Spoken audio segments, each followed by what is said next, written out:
Et oui, pour ceux qui ne l'auraient pas compris, le diesel c'est complètement has-been. En plus, quand on parle de plaisir, il faudra qu'on m'explique quel est le plaisir de rouler dans une espèce de tondeuse à gazon. En termes de bruit, franchement, on fait mieux. Acheter une vraie voiture, un petit V6, un petit V8, mais vous allez voir que pour le quotidien, notamment en ville ou quand on commence à faire 20, 30, 40 000 km, ça commence à coûter cher. Donc il y a une réalité économique et malheureusement, je n'ai jamais vu en fait la population faire plier donc l'État. Malheureusement, le litre d'essence coûte horriblement cher, c'est d'ailleurs pour ça que les gens passent au diesel, et les gens qui ne veulent pas forcément passer au diesel, comme moi, et pendant une dizaine d'années, eh bien, je roulais en partie à l'éthanol. Mais on ne fait pas des miracles. Donc, je vous mettrai les informations, bien sûr, ici. C'est Mobiwizi, donc, qui en parle très bien. J'avais fait d'ailleurs plusieurs vidéos donc, à ce sujet, et je vais en remettre une couche. C'est-à-dire que, c'est exactement ce qu'on dit depuis longtemps. Les véhicules d'occasion très intéressants, les Zoé, les i208, mais il peut y avoir les Corsa. C'est surtout qu'aujourd'hui, ne serait-ce qu'un diesel convenable, on est aux alentours des 20 000 euros pour avoir quelque chose de plutôt récent, donc ça peut être une 508, mais ça peut être autre chose, hein, voilà, en termes de berline. Et de l'autre côté, eh bien, on a la référence qui est la Tesla Model 3. Ça peut être aussi les Unit 5, Unit 6, hein, ça descend et ça décode pas mal. Ce qui est intéressant par rapport à une Zoé ou éventuellement une i208, c'est qu'on a un véhicule qui est beaucoup plus polyvalent. Et le dernier argument en fait qui reste où on n'y arrivera jamais, et je le conçois parfaitement, c'est que si tu fais 800 km, tu devras logiquement t'arrêter au moins 2 à 3 fois. Ce que tu n'auras pas forcément besoin de faire, donc tu auras cette contrainte. En termes de coût, sur une Tesla, notamment une Model 3, tu peux être aux alentours des 17, 19, en dessous de 20 kWh. À 30 centimes, tu es à 6 euros du 100 km, même sur des superchargeurs.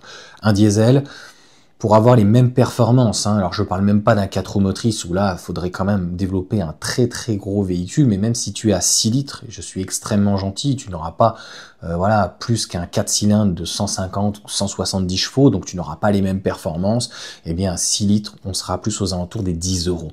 Donc concrètement, voilà, à moins d'avoir éventuellement des entre guillemets vieilles Mercedes, les V6, en diesel ou du TDI, mais on sera plus quand même dans les 7 litres. Donc beaucoup plus que 10 euros, donc un coût plus important. Sur une Tesla, aucun entretien, donc au final moins cher. Une garantie quand même de batterie et du moteur pendant 8 ans, 160 ou 192 000 km pour une grande autonomie. Donc clairement, rien à envier. Pour le quotidien, de toute manière, c'est pareil pour un véhicule thermique, on va être aux alentours des 10 euros, là où en termes d'usage, si on est à tempo, on va être à 2 euros. Donc concrètement, mis à part les assurances, mais de toute façon on est tous impactés au niveau des assurances, les pneus faut les faire, les disques et les plaquettes en moins, franchement le véhicule est beaucoup plus économique, donc plus on va faire de kilomètres, plus ça va être intéressant. Encore une fois, la seule chose qui peut, et je peux l'entendre, rester un frein, c'est l'autonomie. Donc pas plus de 300, 350, même 400 vraiment kilomètres grand maximum sur un 0-100% par exemple, donc ça veut dire s'arrêter avant, ne pas recharger à plus de 80-90 que sinon on va perdre du temps. Donc là, oui, c'est encore une fois le seul argument.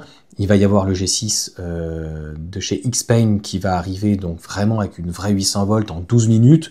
Une fois qu'on arrivera sur des charges de 10-15 minutes, c'est pas ça qui va changer à mon sens grand chose. Tu t'arrêteras à la station ou à la borne de recharge rapide. Et qu'est-ce qui reste en fait de plus ou de moins?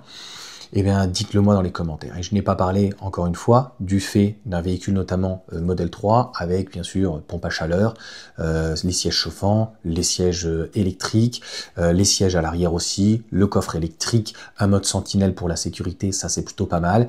Et au-delà d'avoir une boîte méca, au-delà d'avoir une boîte automatique, c'est carrément d'avoir un système de one pedal et finalement de pratiquement être toujours uniquement en dosant avec l'accélérateur, donc un agrément de conduite qu'on ne retrouvera pas.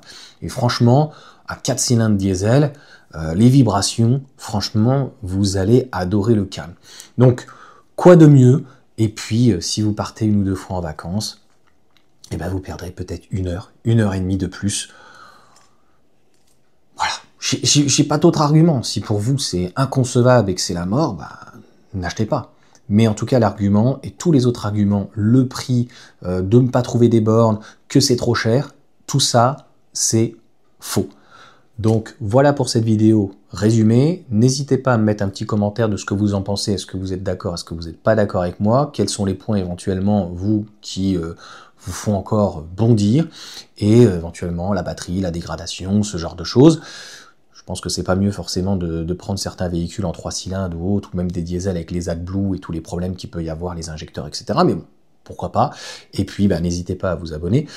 On est 53 000, c'est quand même pas mal, hein, franchement, pour que j'ai commencé il y a 2 ans, et je m'amuse toujours autant en tout cas, donc merci à faire des vidéos, et puis à la fin de l'année, on essaye d'arriver aux 100 000, franchement, donc on essaye gentiment de prêcher la bonne parole, de dire il y a de la place pour tout le monde, mais à un moment donné, quand on achète un diesel, c'est pour une raison économique, c'est pas pour faire 5000 km par an en ville, sinon ça sert à rien, prends une essence, clairement, tu seras très content, ou une petite hybride, voilà, tout simplement, mais que regarde un peu quand même, va essayer. Et si tu la charges d'occasion, moi ce que je te conseille, tu vas essayer chez Tesla, ils ne te demandent aucune condition, et puis tu vois, et si ça te plaît, au pire des cas, si tu peux, c'est trop cher en neuf, n'importe quel véhicule, de toute façon, puisque 40 000 € aujourd'hui, c'est le prix, c'est même pas le prix des fois d'une 508, tu vois, donc plus ou moins éventuellement une équivalence. Et j'ai pas parlé de tous les autres agréments, hein, d'avoir un coffre, franchement, de pouvoir utiliser la voiture d'une autre manière. Va l'essayer, une demi-heure, c'est gratuit, et tu m'en diras des nouvelles. Allez, ciao à tous.